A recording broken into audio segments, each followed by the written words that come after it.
L'équipe de Chambéry. L'équipe de Chambéry, je vais les laisser d'abord se présenter chacun. C'est Juliette. Moi, c'est Samy. Marie. Abou. Omar.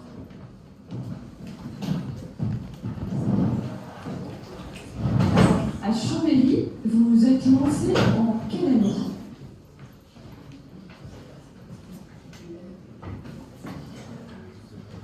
Chambéry, nous sommes lancés le 21 avril 2021. Et ça fait peut-être 2 ans. Génial.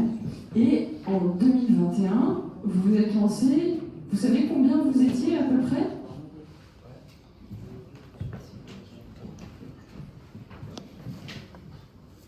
Au début, on était, je pense, une dizaine dans le groupe de Cordo à pouvoir imaginer le groupe JRS Jeunes. Et après, ça a augmenté. Il y en a qui sont partis, il y en a d'autres qui sont arrivés. Là, on est... Ouais, un peu préparé. 10, 11. Alors, en tout cas, dans le groupe de Cordo. Alors, c'est quoi l'équipe de coordination? Expliquez-nous. Alors, l'équipe de coordination, en fait, c'est une équipe qui se réunit tous les 3 mois à peu près pour préparer les activités à venir. On fait une sorte de petit planning où on parle aussi des activités qui sont passées, on fait un retour réflexif en bilan sur ce qui a marché, ce qui a moins bien marché. Et le point qui est trop cool, c'est qu'en gros, tout le monde peut faire partie de l'équipe de coordination. Il y a vraiment toutes les nationalités et ça permet de recourir aux connaissances et aux talents de chacun pour du coup faire passer les messages et se faire entendre, quoi. Et quelles sont vos différentes responsabilités dans cette équipe? Qu'est-ce que vous faites?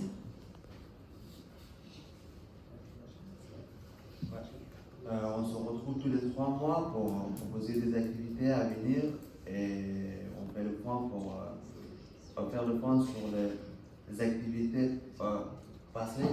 Et puis avec un groupe WhatsApp ou un email, on se fait par téléphone. Et du coup, les rôles de chacun, c'est que chacun apporte ce qu'il sait faire et son point de vue sur le fonctionnement de l'antenne. Et moi, je fais le lien avec le national. Donc, j'ai un appel avec Pauline. Tous les mois, à peu près, on se contacte pour faire un retour, un petit bilan.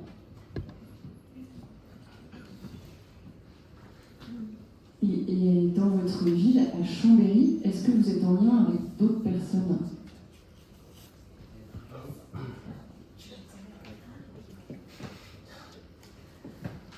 Bah oui, on a un groupe là-bas qui s'appelle Welcome, qui héberge les gens qui dorment dehors, qui ne trouvent pas où dormir ou quelque chose à manger.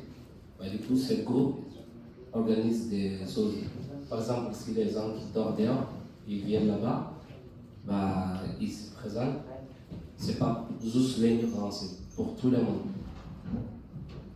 Ce groupe s'appelle Welcome, ZRS Welcome aussi. Le nom avec ZRS, c'est chaque mois, tu changes de famille. Par exemple, si tu parles, tu dors, tu vas là-bas, tu te présentes, tu rentres dans le groupe. Chaque mois, il y a un changement. Tu changes de famille pour connaître la culture de France, ouais, beaucoup de choses. Ouais. Ça. Et du coup, avec GRS Welcome, on fait des réunions une fois par mois où ils font leur bilan eux aussi. Et du coup, GRS Welcome redonne son point de vue et apporte des petites astuces, des petits points supplémentaires. Je rajouterais juste que du coup on a de la chance dans JRS à Chambéry, il y a plusieurs personnes qui travaillent dans des structures genre CADA ou autres foyers qui hébergent beaucoup de personnes ou d'autres associations qui sont en lien avec des personnes exilées ou des personnes des locaux et du coup on fait beaucoup le lien aussi au quotidien avec tout le réseau de Chambéry. Oui, ce qui intéresse tout le monde, du coup, ça vous apporte quoi cet engagement? Est-ce qu'il y a des choses que vous avez appris ou découvert depuis que vous faites partie de l'association? Est-ce que vous pouvez nous en parler? Je dis juste un petit pour moi, c'est hyper riche parce que, comme tu disais, Samy, on est beaucoup à venir d'endroits différents du monde. Et du coup, il y a beaucoup de langues, il y a beaucoup de visions différentes et toujours on remet en question ces petits temps de réunion en cohorte. Je trouve que c'est une belle occasion de se questionner tous ensemble et de se dire ah oui, pourquoi ils pensent ça, ou alors pourquoi là ça n'a pas marché, qu'est-ce qu'on pourrait mettre en place, ah oui, toi tu as une super idée et ah oui, on pourrait essayer comme ça. Et se dire que jamais rien n'est acquis, quoi. Il faut toujours se reposer plein de questions et tenter des choses, même si ça ne fonctionne pas, et si ça marche, c'est super, et garder ce qui marche justement.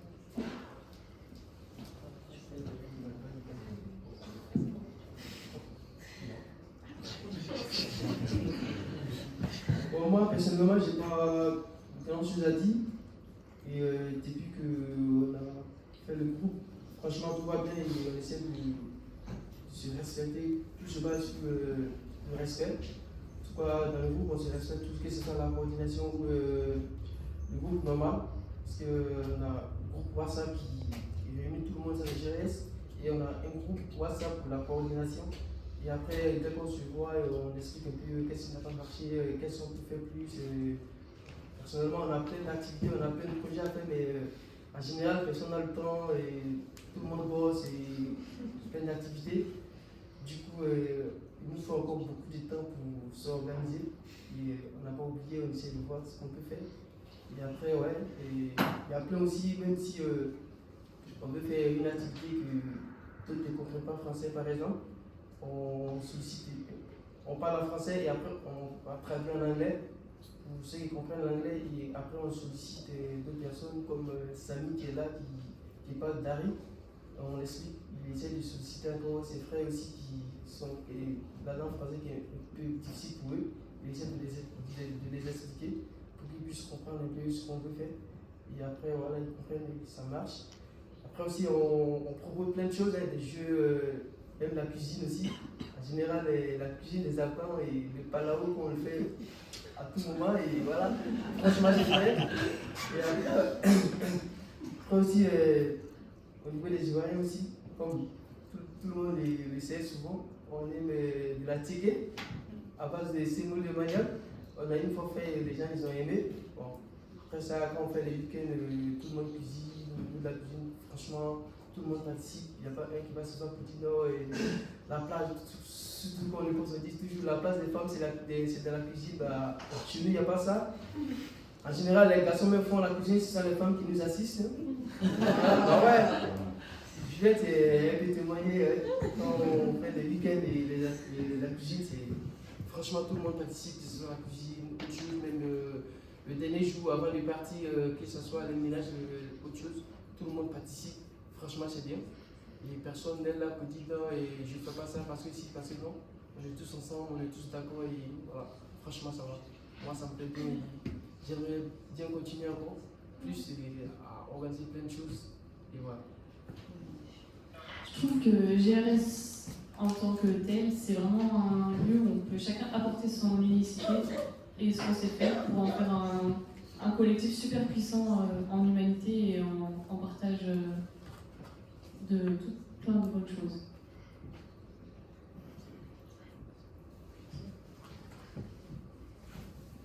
Moi, je vous ai posé quelques questions, mais il y a certainement des choses que j'ai oubliées. Est-ce qu'il y a quelque chose que vous voulez rajouter? Et sinon, pensez à vos questions. Qu'est-ce que vous voulez leur poser comme question? Ils sont là devant vous. Allez, lancez vos questions.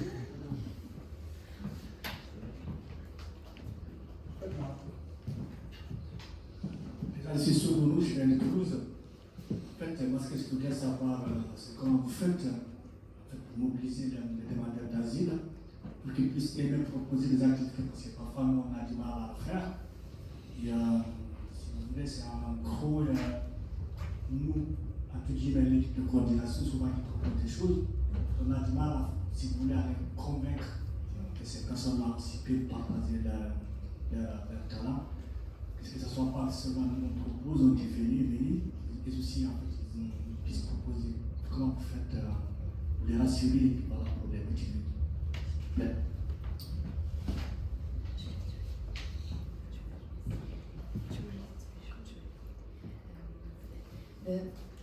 C'est intéressant ce que tu dis sur nous parce que souvent on se pose exactement la même question. Et en fait, souvent, c'est peut-être pas forcément. Alors, bien sûr, dans les premiers mois, une personne qui est demandeuse d'asile et qui vient nous rejoindre, on l'accueille avec joie et en fait, on va chercher à ce qu'elle revienne. Et on va lui demander ce qu'elle a envie de faire. Tout de suite, on va lui poser aussi des questions, alors juste aussi en respectant le fait qu'elle ait des fois rien envie de nous dire d'elle ou de lui.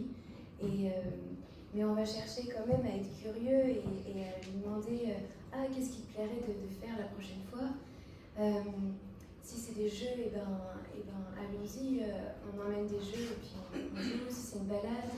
Et petit à petit, on va essayer de voir avec cette personne comment on peut construire quelque chose avec elle.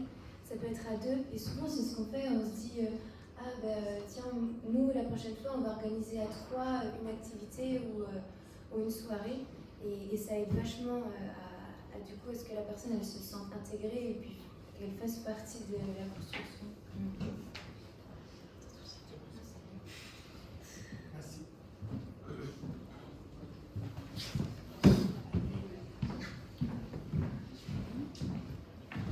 Bonjour, moi c'est Abbas. Bon, j'aimerais savoir parce que moi aussi j'ai été à Welcome du Vercom, parce que là-bas le contrat est toujours 9 mois. J'aimerais savoir si votre contrat c'est pour 9 mois ou c'est un contrat déterminé ou indéterminé. Parce que après le contrat, il y a les associations qui laissent les gens qui disent on a fini avec votre contrat, vous pouvez aller voir ailleurs, tout.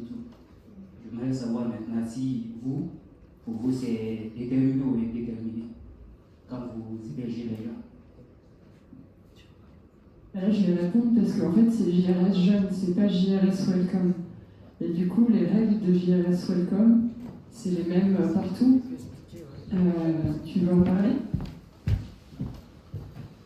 C'est la même chose, c'est 9 mois, mais il y a des différentes familles. Par exemple, si tu fais bonne connaissance et vous avez bonne relation avec la famille, c'est juste 9 mois. Mais si tu es toujours dehors, il y a des familles, si tu as bonne connexion avec eux, ils ne te laissent pas dehors, ils te disent que c'était un passe jusqu'à ce que tu trouves quelque chose. C'est la même chose. La différence, c'est la relation, si tu fais bonne relation avec les familles, que tout est passé. C'est 5 mois, ça sent 5 mois jusqu'à 9 mois. Maximum, c'est 9 mois, mais si tu fais relation avec les autres familles, ils ne te laissent pas dehors, ils te disent c'est ton père jusqu'à ce que tu trouves quelque chose.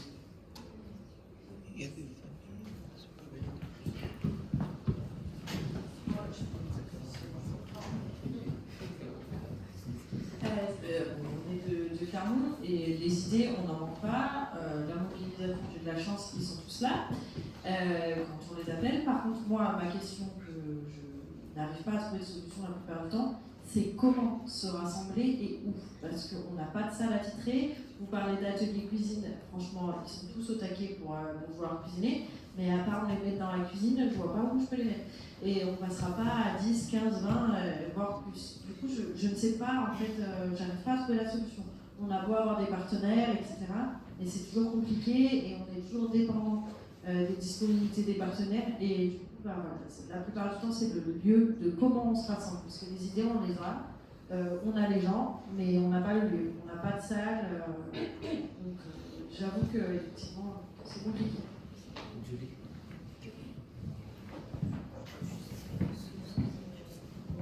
Oui.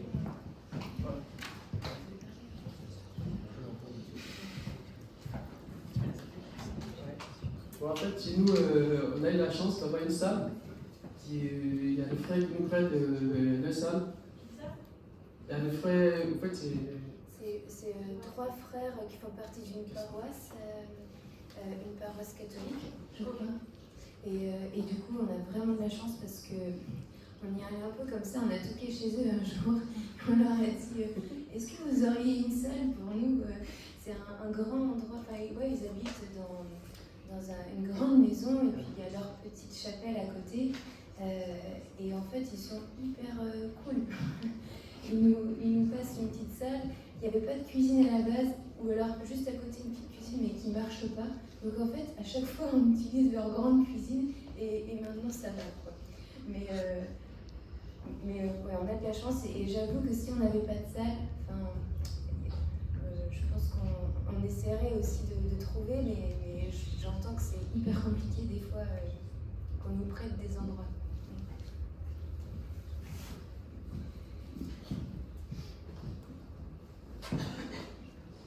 Nous, une piste peut-être qu'on peut vous donner, la solution qu'on a fait, c'est qu'on s'est associé avec donc, une université. Et Louane et moi, on fait partie de cette université. Et donc, chaque semaine, on a un créneau fixe avec une salle dans l'université et, pour s'y retrouver. Et comme c'est toujours le même créneau, en plus de plus se prendre la tête, parce que ça peut être vraiment pesant en termes de charge mentale de toujours trouver un endroit, c'est un lieu de rencontre où tous les gens du groupe savent qu'ils peuvent venir à cette heure-ci et voilà. Donc ça fait aussi des engagements pour du coup le mélange entre les étudiants et les exilés et ce mélange-là il est aussi super bénéfique. Voilà, ça peut être une piste.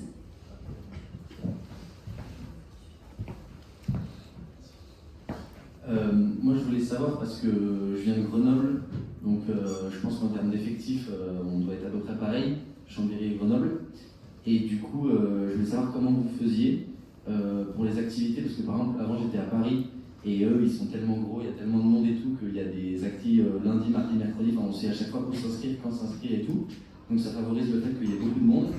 Mais nous, comme on n'est pas beaucoup, c'est au compte-gouttes à chaque fois qu'on fait des activités, et du coup, parfois, si on n'a pas réussi à se mobiliser pour en créer une, il n'y en a pas, ou... Donc du coup, est-ce que vous êtes organisé un peu comme Paris, malgré que vous soyez un petit effectif, ou alors vous avez votre propre organisation et je voudrais bien la savoir.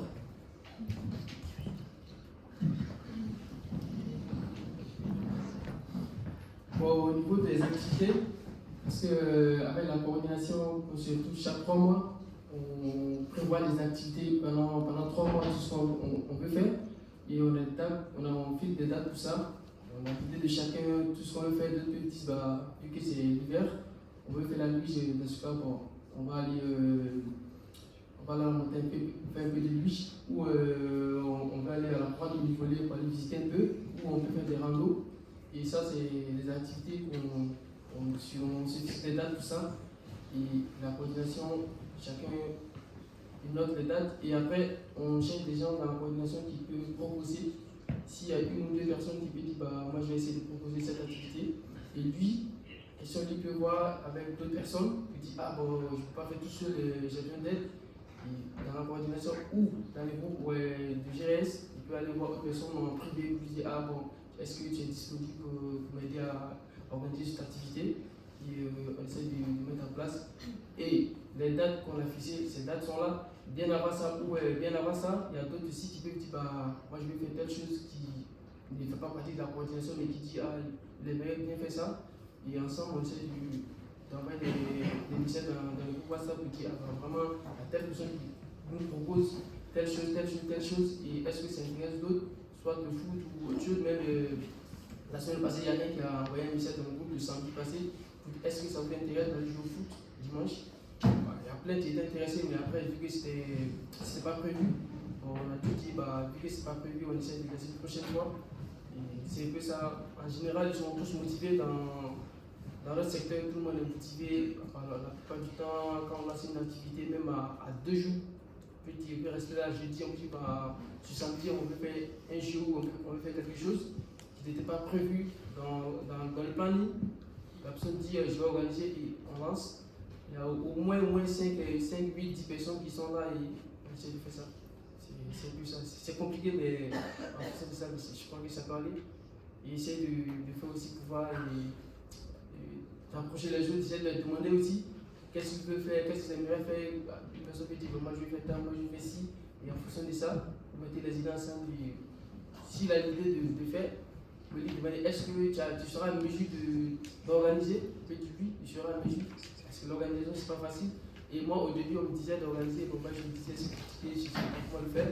Et après, on dit non, mais pour le faire, c'est aussi compliqué que ça. Selon les idées, on se concentre, on se concerne les uns des autres, et chacun donne son idée. En fonction de ça, on fait. Je vois, ça passe.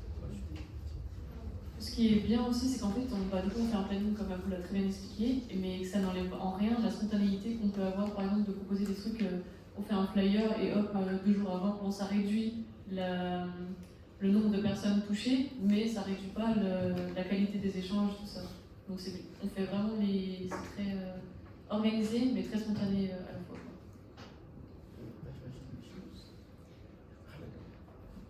Des fois, ça aide même que ce soit un peu comme ça. Parce que si c'est trop longtemps à l'avance, des fois ça marche pas. Ou alors il faut juste relancer. Par exemple, une balade qu'on va organiser 1 semaine à l'avance pour le week-end d'après, et ben, on va relancer, on va remettre des messages sur WhatsApp au moins 2 fois, 3 fois.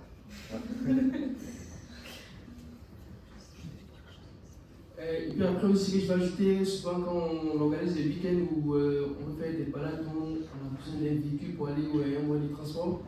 Dans ce cas-là, on essaie de faire une liste. Parce que pour se déplacer, il faut des voitures en fonction du nombre de voitures qui est là, ou si c'est un bus, on va prendre. En fonction du nombre de places, on essaie d'ouvrir une liste de personnes pour dire, on veut une liste pour savoir à peu près combien de personnes. En fonction de ça, on va essayer de voir les véhicules ou le nombre de billets à prendre pour le bus. En général, sinon on n'a pas ça, les autres randos, on ne donne pas de place, on ne demande pas de liste. Si c'est des sorties par véhicule, là, on demande des places. Merci. Je vous propose qu'on s'arrête là et qu'on aille tranquillement manger. Si vous avez d'autres questions, vous les avez repérées, vous allez les voir.